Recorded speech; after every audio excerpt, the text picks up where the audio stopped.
Logitech has a speaker setup for almost every budget out there, but the G560s are Logitech's first official gaming speaker setup with a very different approach to RGB lighting. Now, I don't have too much time these days for gaming, but I can appreciate the G560 for their sound quality and RGB goodness. So let's see how they stack up. The Logitech G560 LightSync PC gaming speakers currently retails for $200. That's $50 more than the Dyson hairdryer looking Razer Nommo Pro, which I've personally been using in my setup for the last few months. They sound surprisingly good and they're very compact, which I really like. And the G560 costs less than half of the still yet to be released Razer Nommo Pro. If you want to pick the Logitech G560 up, I'll have a link in the description below, and if you use the link, it really helps out the channel. Check them out because you never know when these speakers might go on sale.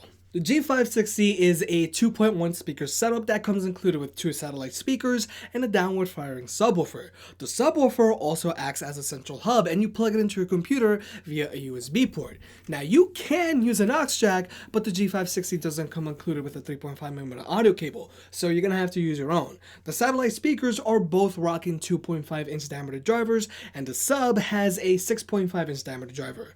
Regarding build quality, I'm not too worried about the woofer tearing, but the center does feel like stiff cardboard. But the satellite speakers themselves feel much more rugged than the Razer Nommo Pro. When it comes to the G560's RGB lighting setup, each speaker has 2 sets of LEDs that can display colors independent from one another. There are your front ones that face you, and then there are the rear ones that act more like a floodlight. And in order to get the most out of the G560s, your gaming setup should be up against a not too cluttered wall. And you might have to play around with where you place the speakers for optimal results. If the speakers are too far away from a wall, or if they just don't have a surface to shine off of, then these speakers aren't going to look as epic as they could. Through Logitech's gaming software, and it's pretty good, you can cycle through a few different lighting modes, you can turn certain LEDs on or off, and you can change the color of these speakers to whatever you like. If you play one of the supported games, and unfortunately the list is kind of short, then you can use LightSync and experience game-driven lighting effects. But personally, since I mainly use these speakers for listening to music, I like using the audio visualizer setting to get the lights to flash to the beat of my music, kind of like my new Sony XP41, but on a larger scale. On top of the right speaker, there's a volume rocker and a G key. Out of the box, this G key is going to cycle through the RGB lighting's brightness, but through Logitech software, you can remap this button to do whatever you want. Personally, I made it so it would cycle through some of my equalizer presets. And on the back of the speaker, there's a headphone jack, your power button, and a Bluetooth button. The G560 is rocking Bluetooth 4.1, so you can pair your phone with them and play your music through there. When you're playing music through your computer, the G560 gets unnecessarily loud. Personally, the max volume I can go up to is 75% volume. Anything louder than that, then the speakers just become unbearable. But when playing music through your phone, I feel the G560 doesn't get loud enough when set to max volume.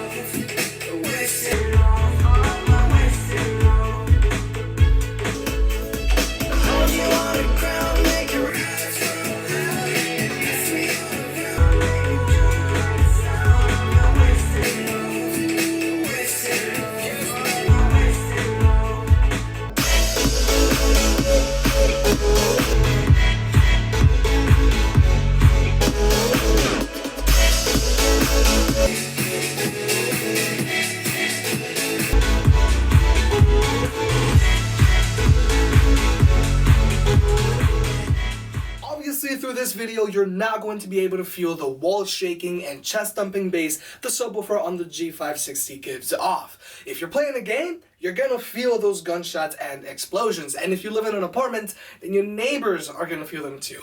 But if you're gonna listen to music with these speakers, then the bass can get overwhelming. The satellite speakers have very good mids and highs, but the subwoofer just overpowers all of that straight out of the box. But if you go into Logitech's gaming software, you can easily adjust the G560's EQ settings. And after lowering the bass and pushing the mids and highs forward, the G560 sounds remarkably good. There's really no tinning at higher volumes, and the G560 does a really good job of preventing any sound distortion, something that was very prevalent on the Logitech Z623. Even though I feel the Logitech G560 is a pretty good buy for both gamers and just people like me who like RGB stuff, you do have to be ready to live with the G560. The satellite speakers themselves and subwoofer take up a good amount of space. I had to rearrange my whole desk to cram the G560 in, and I still had to put the subwoofer between my feet. If you're planning on getting the G560, just make sure you have the room for it. Your setup also has to be just right for you to get the most out of these speakers. And in order to get the most out of these speakers, you also have to play one of the licensing supported games, but hopefully